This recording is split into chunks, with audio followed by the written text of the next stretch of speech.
Beyond the Badge is brought to you by the Edina Crime Prevention Fund.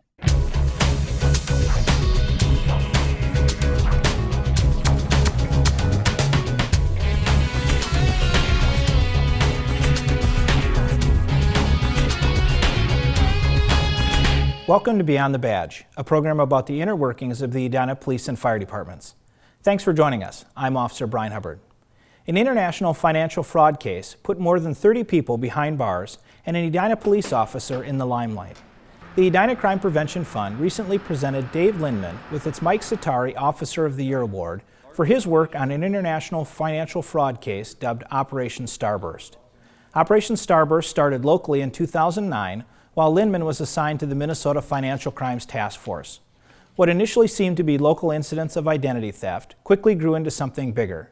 During their investigation, task force officers noticed a pattern emerge that pointed to a wide-reaching criminal enterprise. Lindman, who joined the Edina Police Department in 2001, said the team discovered an organized crime ring involving corrupt bankers who were selling account information to criminals for the purpose of committing identity theft and financial fraud. We get a case that comes in where a person's identity was stolen, a bank account is opened up in his name, he has a home equity line of credit which is drained into the new account that they open, and they steal $95,000 worth of his money. We were able as an investigative unit to track back some of the transactions because the one beauty of financial crimes is there's an electronic trail or there's a paper trail, so there is some stuff to go back to, and if you catch it in time there'll even be some video. Since 2006, more than 10,000 people have been victimized by Kingpin Julian Okiene's crime ring, and so far, more than 30 people connected with Operation Starburst are in prison. Since the case began, Lindman and his team's efforts have paid off. In August 2012, Okiene was sentenced to 27 years in prison, the longest sentence handed down in the United States for an identity theft case. While Operation Starburst, a case that amounted to more than $58 million in fraudulent activity, is no longer active, federal and local agents are still working to charge others who were involved. So I've worked with state law enforcement and federal law enforcement, and every once in a while you run into a law enforcement officer that has all the right stuff. And David Lindman, has all the right stuff. He has the ability to understand the law and enforce it. He has the ability to really work with multiple agencies and state and collaborate to create what we've found to be an amazing team. Officer Lindman was presented with the award at the April 16th City Council meeting. The Crime Prevention Fund will seek nominations for the 2014 award later this year. The city continues to build bike lanes and paths to accommodate and encourage the growing interest in biking for recreation or as an alternative means of transportation.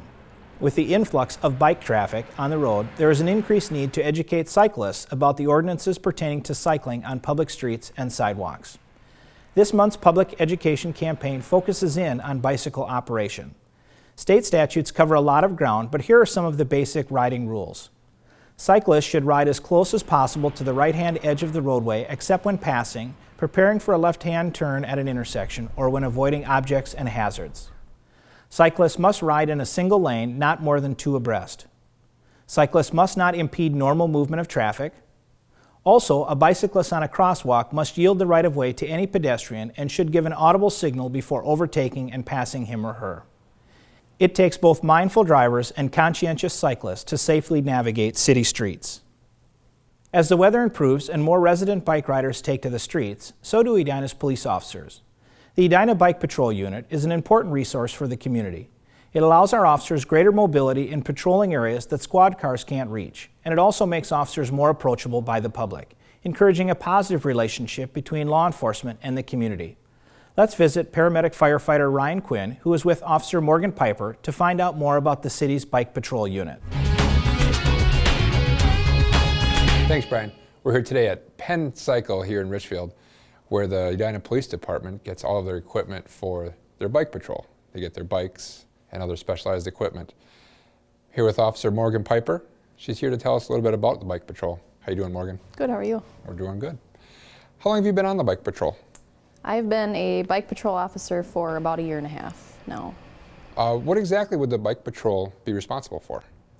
Well, a bike patrol officer normally will do routine patrol through neighborhoods, on trails, through parks, alleyways, sometimes in Southdale Mall, and basically just to, like a patrol officer would in a squad car, except they're on a bike. They would respond to medical calls, thefts, burglaries.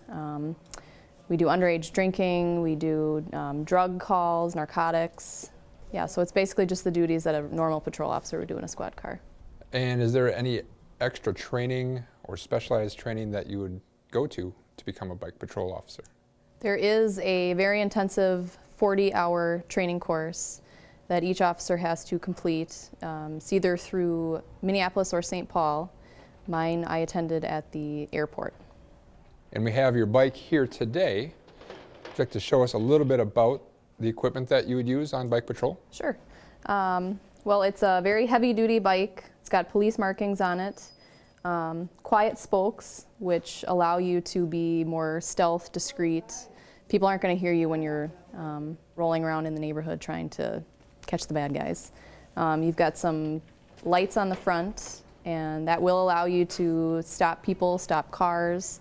You can make traffic stops on your bike. Got the specialized battery here that runs all of the equipment. We've also got our bag on here where we can carry medical supplies, citation books, water for keeping ourselves hydrated. So essentially you're a squad car that's just a lot more approachable and community friendly. Correct. We're able to be discreet and stealth, but we're also definitely more approachable to the public. Kids are going to walk up to us. People are going to walk up to us. It just makes us, I guess, a little more friendly. And how many officers on the Edina Police Department are involved with the patrol? Currently we have 15 officers that are involved in bike patrol. Not all at the same time. Usually we have maybe 1, 2, or 3 out on the road at the same time.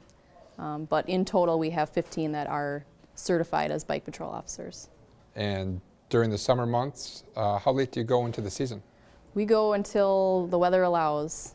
So until it starts to snow or become too cold, we'll be on our bikes. This is a unique service with the police department. What can you tell me about the funding for it? Well, the Edina Crime Fund funds the bike patrol and gives us the opportunity to provide the unique service to the city of Edina. You've been with the patrol for about a year and a half. Anything that you'd like to share with us about an interesting experience with the bike patrol? Well, like I said earlier, we do have the ability to stop vehicles, make traffic stops on our bikes.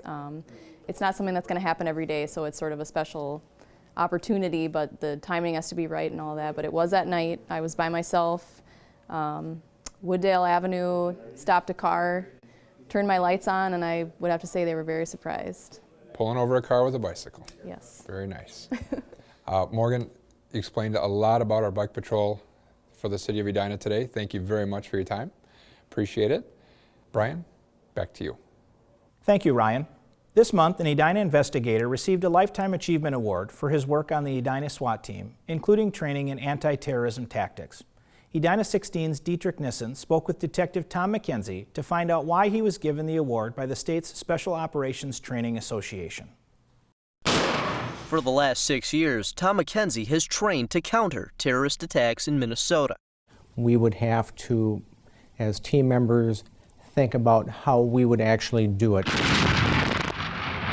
He was already a 10-year veteran Edina SWAT officer when he began training with Hennepin County's Weapons of Mass Destruction team in 2005. We would train in large venues throughout Minnesota, like Target Center, TCF Bank Stadium, Target Field, Mall of America.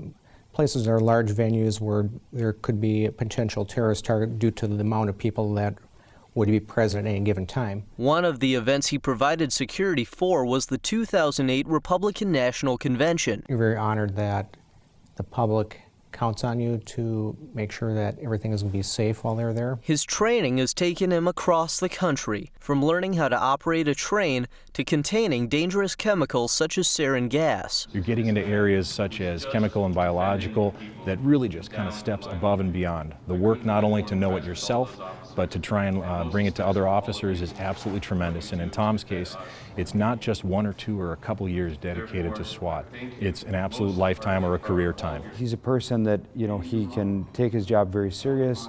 He knows when to relax and have a good time, but he was a person that would be out cleaning the truck. He would be working on fixing equipment. He was always looking for that extra work. But despite the praise from other officers, McKenzie remains humble. The award should probably go to my family, who has probably done the most sacrifice with call-outs during the middle of the night and on holidays and weekends, most inopportune times. And also, it should be shared with all the amazing officers that I've worked with. In St. Cloud, Dietrich Nissen, Edina 16.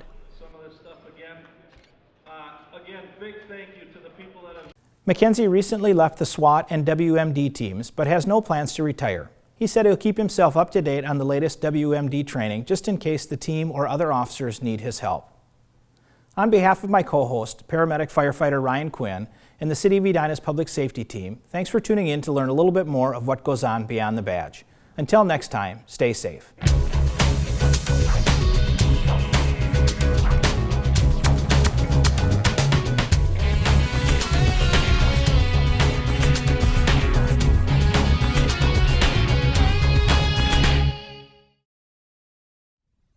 Beyond the Badge is brought to you by the Edina Crime Prevention Fund.